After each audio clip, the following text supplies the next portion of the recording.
Historia musical de Iván Albuerne. Parte 5.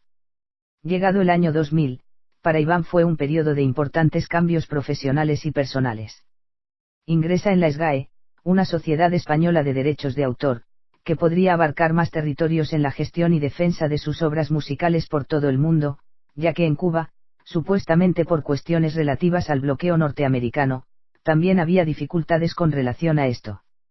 Con esta Sociedad Española de Derechos de Autor, comenzaría a firmar algunos contratos musicales con compañías asociadas de aquel entonces como Portal Latino y la SDAE, obteniendo un sitio en una web del naciente boom del Internet, llegando a formar parte del Archivo Iberoamericano de la Música. Atrás había quedado un breve periodo de relación con la Iglesia Católica, en donde había comenzado a trabajar profesionalmente, al recibir un salario por hacer funciones similares a las de un músico de capilla. Allí comenzó a tocar el teclado, muchas veces en modo órgano, y a montar y dirigir las canciones para cada misa de los diferentes coros de las 4 iglesias municipales que asesoraba. El salario era, el promedio nacional de aquel entonces, pero al menos alcanzaba para comer, y se lo ganaba trabajando en algo que le gustaba como la música y el tranquilo ambiente de la iglesia. Era un promedio aproximado de unos 10 euros mensuales, pero, repetimos, era el salario nacional promedio de los empleados cubanos por aquel entonces, y desde hacía ya tiempo.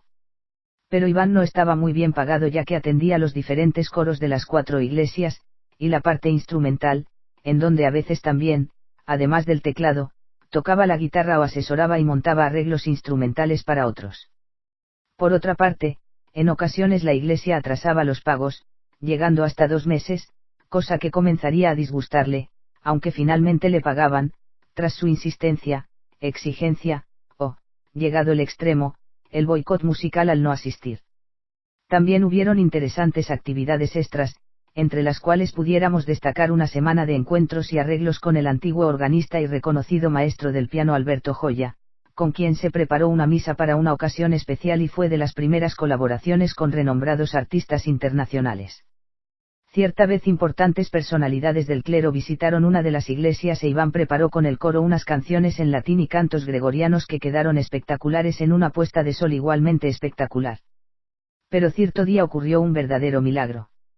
Iván estaba muy triste, tocando una pieza de Bach en el órgano de la iglesia principal del pueblo, completamente cerrada, mientras en la penumbra meditaba, y oraba a Dios, sobre cuánto le gustaría estudiar y terminar de una vez y por todas la escuela de música, sobre cuánto le gustaría dedicarse a ella, fuera del estrecho marco de la religión, para desarrollar todo su potencial creativo.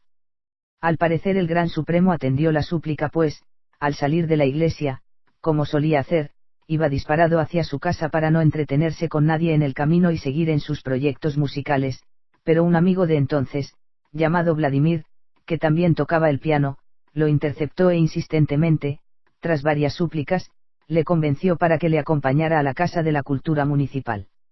Iván no quería ir, por muchos motivos, entre ellos que le decía a su amigo que Brígida, la maestra de música, no estaría allí ese día, que no le tocaba trabajar, pues conocía sus horarios. Pero casualmente Brígida sí estaba allí ese día y, en cuanto vio a Iván, le hizo una propuesta de trabajo como maestro de esa principal institución cultural del pueblo, con la posibilidad de un curso de superación en el conservatorio. Iván quedó fascinado. Sentía pena al abandonar los coros y las amistades de la iglesia, pero la iglesia tampoco le había valorado debidamente y además pensó que era la respuesta de Dios a su oración anterior, y una oportunidad así era como para no rechazar, así que se puso de acuerdo con Brígida y empezó el curso, que ya había comenzado hacía tiempo, pero Brígida creía en las grandes capacidades musicales de este joven y que se pondría al día tras nada más y nada menos que 50 clases de retraso. El periodo en la iglesia no había sido del todo improductivo. Con intermediación de un amigo llamado Carlos Lee, el párroco le dejaba llevarse el teclado para su casa, con lo cual podía practicar y desarrollarse un poco como tecladista, además de intentar mejores arreglos y montajes de sus canciones y repertorio personal.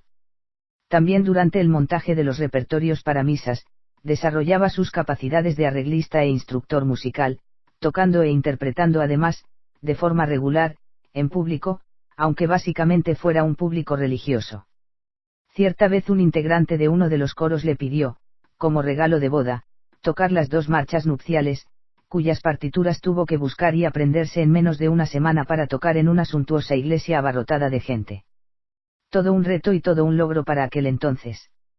Así, la nueva etapa que vendría del 2002 al 2005, tras la salida de la iglesia, traería importantes cambios en lo profesional, como en su vida en general, terminando por fin, de una vez y por todas, con la graduación de nivel medio en el Conservatorio de Música, que recordemos antaño había tenido que dejar en 2 ocasiones.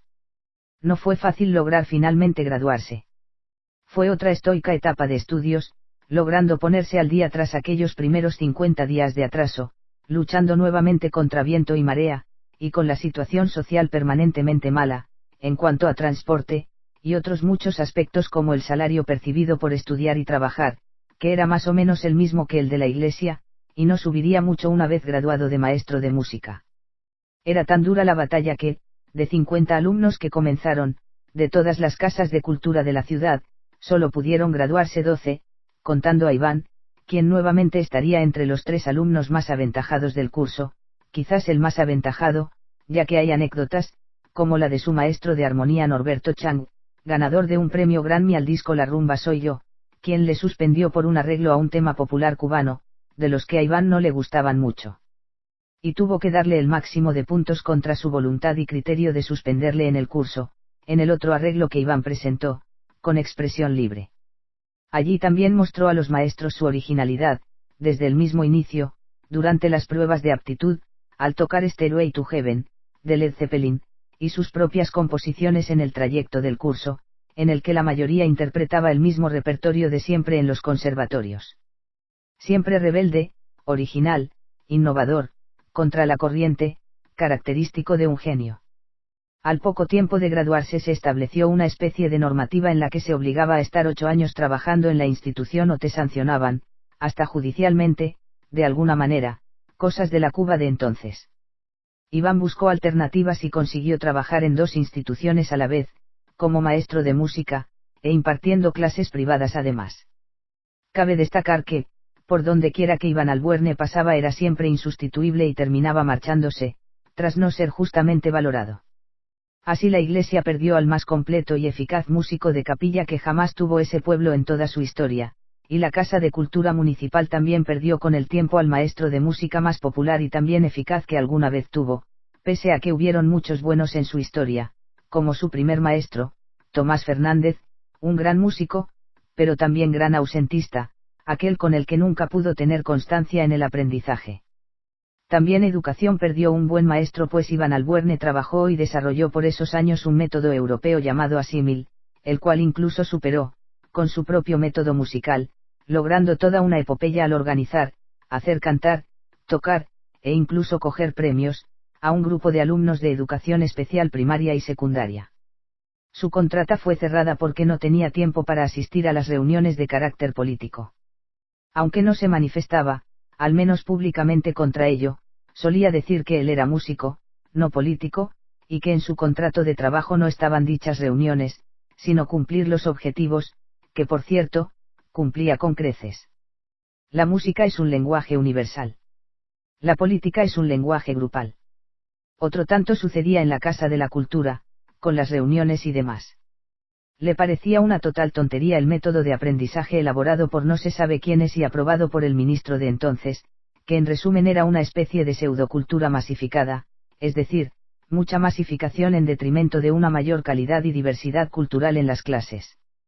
Por ello aplicó su propio método, también más efectivo y agradecido por los alumnos, a los cuales enseñaba en base a sus intereses como aprendices, y atendía un promedio de 20 a 25 diarios, pues todos querían dar clases con él, el maestro más demandado.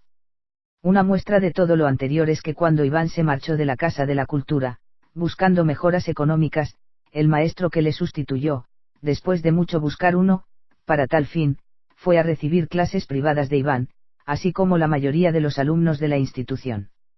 La estela que musical y moralmente dejaría con los años en su pueblo natal, sería realmente difícil de borrar, superar, o tan siquiera alcanzar.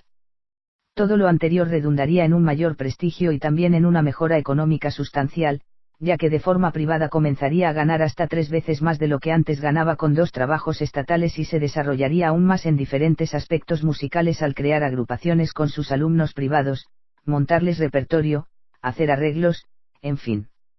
Así que también encontró a una bella joven, por aquellos tiempos, y decidió finalmente casarse con ella, teniendo también al poco tiempo después una preciosa hija, a la cual la madre puso Britney, por la famosa cantante norteamericana Britney Spears. Parecía que todo llegaba muy rápido, como de golpe, en ese periodo 2002 a 2007. Aunque se había casado, y ya era padre, a los 30 y pocos años, no dejó de perseguir sus aspiraciones musicales y realizó por entonces unas cuantas grabaciones y proyectos entre los que se destacan su primera grabación profesional y contrato editorial fuera del marco de la Iglesia con sus temas Amor y Princesa, este último el que antaño en vano había intentado con Valladares. La grabación se realizó en uno de los estudios profesionales de Galiano, contratado por la SGAE y la editora andante de Lagdam. Su esposa de entonces, Milady Marce, a quien también facilitó el estudio de modelaje, tenía muy buena voz e Iván le entrenó. El tema gustó muchísimo y en numerosas ocasiones le invitaban a fiestas, actividades o comidas con tal de escuchar esa canción y alguna otra más. Ya la situación estaba cambiando. Ya los 10 euros que, como promedio recibía por trabajar duramente un mes, se los ganaba en una semana de clases, una hora, o mejor, en unos pocos minutos, más una buena comida, cuando cantaba con su esposa, como otra ironía del destino. No se supo nunca qué hicieron la SGAE y la editora andante de Lagdam con los derechos que también por el contrato en 2003 debieron pagarle, pero esto es otro tema de un mundo turbio y corrupto por el que también tendría que empezar a preocuparse y ocuparse en lo sucesivo, con indagaciones, cartas, y visitas a estas instituciones. Por esa época también, tras conocer al gran músico y arreglista Rigoberto Otaño, durante esas grabaciones, decidió pagarle para orquestar algunas de sus canciones y entregar demos a las discográficas que por entonces empezaron a aflorar y que, en su poca seriedad, perdían hasta los discos que se les entregaban, como pasó con el tema Ven y démonos amor creado por Iván en coautoría con una antigua alumna llamada Maribel Guerrero. También por aquellos tiempos un amigo llamado Fernando Mendívil trató de ayudarlo presentándole a Dionisio, director del grupo de Roxeus, con el cual se palabrearon algunas grabaciones y arreglos, en su casa, para finalmente no hacer nada de lo que prometió, quedando mal con Iván. Por otra parte, Iván también había escrito un libro sobre la fascinante historia del Cristo de espalda e intentaba llevarlo al cine a través de otro amigo de Fernando, y uno suyo, quienes finalmente no se pusieron de acuerdo. Iván se buscó entonces un promotor y escribió un proyecto para la Warner Brothers, que abarcaba el guión, el libro, y la banda sonora. A la famosa compañía de cine le pareció interesante y contestó que asumirían el proyecto si se buscaba un inversor. Iván intentó buscar un patrocinador, pero finalmente también se cayó alguno que otro posible. Y es que era demasiado. Demasiada creatividad y movimiento para un solo hombre. En lucha siempre constante contra el tiempo, nuestro amigo no podía ser omnipresente. Así que había que aplazar esto y seguir con los demos musicales. A través de otro amigo, el cantante Juan Carlos Arce, quien en el año 2007 lo conectaría con el grupo de música electrónica Euro Habana, se realizaron algunas interpretaciones en su voz, de temas que Iván Albuerne le daría para promoverse un poco, y podrían ser importantes tan solo como autor. No basta con soñar y Te amo corazón junto al tema Princesa estarían en esa lista. Y muchísimas cosas más. Montones de actividades y eventos importantes como la licenciatura en la sede universitaria municipal, y muchas más, que hizo este inagotable joven y sería muy largo para exponer aquí. Un quinquenio muy bien aprovechado.